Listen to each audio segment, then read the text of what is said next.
que durante a semana passada a gente comentou que essa semana a gente estaria aqui com a presença de um especialista, um dermatologista, para nos ajudar a tirar todas as dúvidas de como cuidar da nossa pele nessa estação que começou hoje, já chegou com tudo, derrubando as temperaturas e deixando o clima seco.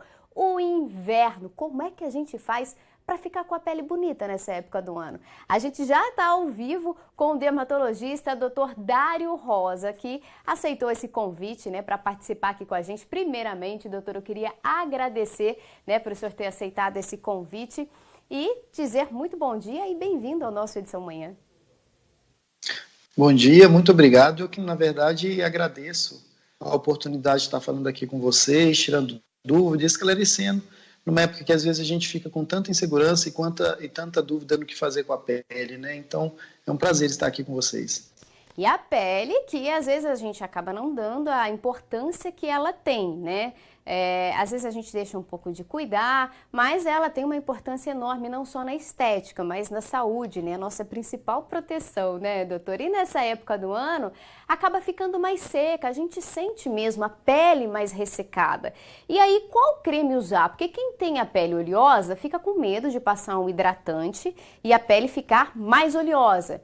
Como é que faz? Como é que a pessoa cuida da pele nesse momento? Quem já sofre de oleosidade e chega no inverno fica com a pele ressecada.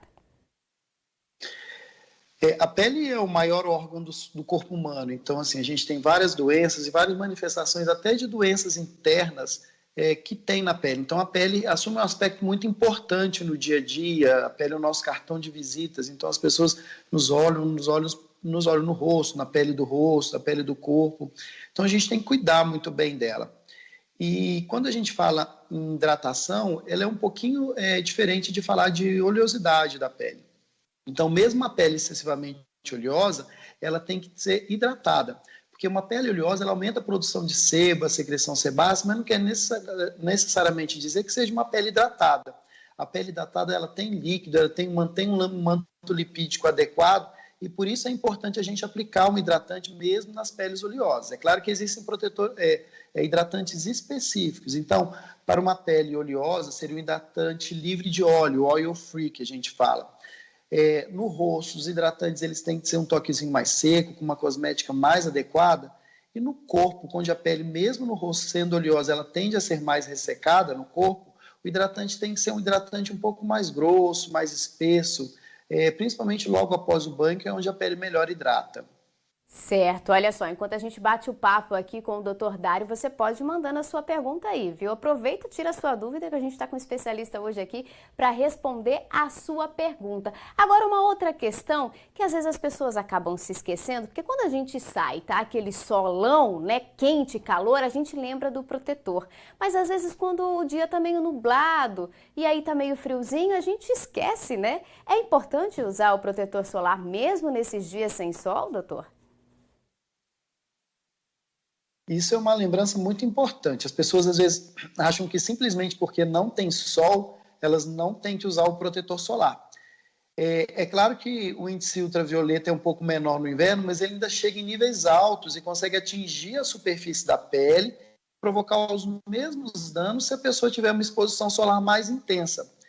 Então, se a pessoa se expuser muito, ela pode ter insolação, ela pode ter queimaduras, e mesmo então neste período a gente tem que usar um protetor solar. O protetor solar ideal é que ele seja pelo menos um FPS 30, quer dizer, 30, 40, sempre valores acima de 30.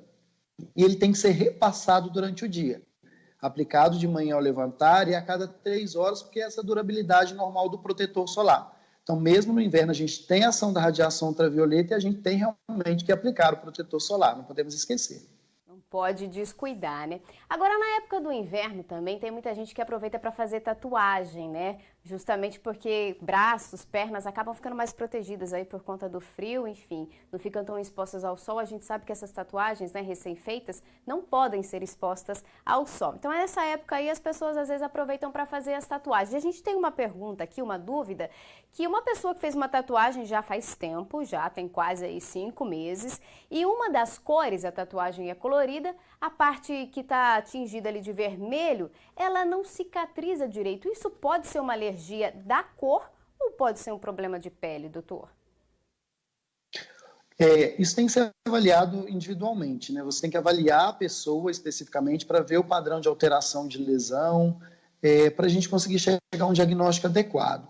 Mas quando a gente para pensar que se a irritação ela acontece apenas nos locais onde você tem a coloração vermelha, o tom vermelho, que é uma das cores que mais causam irritação, mais causam dermatite, é possível sim que seja uma alergia a esse tipo de pigmentação. O que a gente orienta, normalmente, assim, existem tratamentos direcionados para esse tipo de doença, mas o que a gente normalmente orienta é antes mesmo da pessoa fazer a tatuagem, que vai utilizar várias cores, ou mesmo apenas no tom escuro, no tom preto, é que ela faça um teste de tinta. Então, ela coloca uma pequena quantidade em uma área do corpo e vê como ela vai reagir àquela pigmentação, para evitar justamente que ela coloque uma cor ou algum tipo de tinta que provoque futuramente uma dermatite, uma reação alérgica, uma dermatite de contato, e cause esses problemas que a paciente está descrevendo.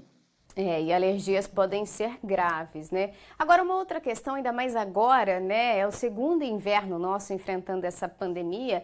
A gente acaba usando máscara o tempo todo. E aí, principalmente a mulherada, né? Não passa mais o batom ou o gloss, porque é uma loucura passar batom e gloss com máscara, né? Acaba lambuzando tudo. E se esquece de hidratar os lábios, né? Quais os produtos que a gente tem hoje no mercado, doutor, acessível, né? Porque a gente sabe que também por conta da pandemia a gente vem enfrentando uma crise financeira bem complicada no nosso país. Como é que a gente faz para hidratar o lábio, mesmo usando máscara, né? Ele está mais protegido daquele ar frio que geralmente acaba rachando ali os lábios, mas é importante a gente hidratar, né? Quais os produtos disponíveis no mercado, doutor? Hoje, a medicina evoluiu muito. Então, assim, questão de hidratação labial, nós temos diversos tipos de produtos, desde produtos na forma de bastão, até mesmo produtos reptilizantes na forma de creme mesmo, que você aplicaria no lábio várias vezes ao dia. É importante lembrar que a manteiga de cacau, embora seja muito difundida, ela é um bom isolante térmico, ela é um bom isolante, na verdade. E ela muitas vezes não hidrata tão bem o rosto, o rosto nem os lábios. Então a gente tem que procurar hidratantes labiais e reptilizantes labiais. E muitas vezes é muito comum a gente ter aquelas pelinhas nos lábios, principalmente no período do inverno, quando a pele fica bem mais ressecada. Então é super interessante a gente fazer pelo menos uma esfoliação semanal dos lábios, às vezes usando, por exemplo, de uma forma caseira, um hidratantezinho um pouquinho mais espesso, junto com um pouquinho de açúcar, e depois lavar os lábios para deixar uma cosmética labial sem aquelas pelinhas que às vezes ficam incomodando. Então são coisas que a gente pode fazer, mas é super importante mesmo. E não esquecer também de aplicar protetor solar nos lábios. Hoje nós já temos também alguns bastões que, além de hidratar, eles vêm junto com protetor solar, porque mesmo nos lábios e no período no verão, a gente pode ter uma predisposição ao câncer de pele se for uma exposição mais intensa. Agora, aproveitando que o senhor falou dessa receitinha caseira aí, né? A gente sabe, né, que hoje com a internet, essas receitas caseiras, elas acabam circulando rápido demais, né? E algumas delas são perigosas, né? Inclusive, eu vi uma que pede para misturar o limão com o açúcar, né? Ou então ali o fubá, né? Para fazer essa esfoliação. Tem que tomar muito cuidado com essas receitinhas caseiras, né, doutor? Muito cuidado, assim, não é tudo que a gente ouve na internet, nem tudo que a gente lê na internet que a gente tem que colocar como verdade. O limão, por exemplo, é uma fruta verde cítrica, né? Então, na verdade, ela pode causar uma coisa que chama fitofotodermatite. A fitofotodermatite é uma reação ao limão sempre quando ele se expõe ao sol, que pode provocar queimaduras, manchas e até bolhas na pele.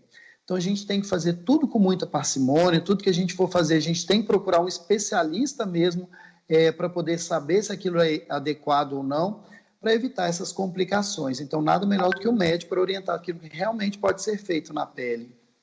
Eu já tive uma queimadura com limão na mão e olha, não recomendo, viu? Foram meses aí de tratamento e ainda ficaram algumas sequelinhas por aqui. Tem que tomar muito cuidado mesmo. Agora, essas vitaminas, a gente ouve muito falar em vitaminas, né?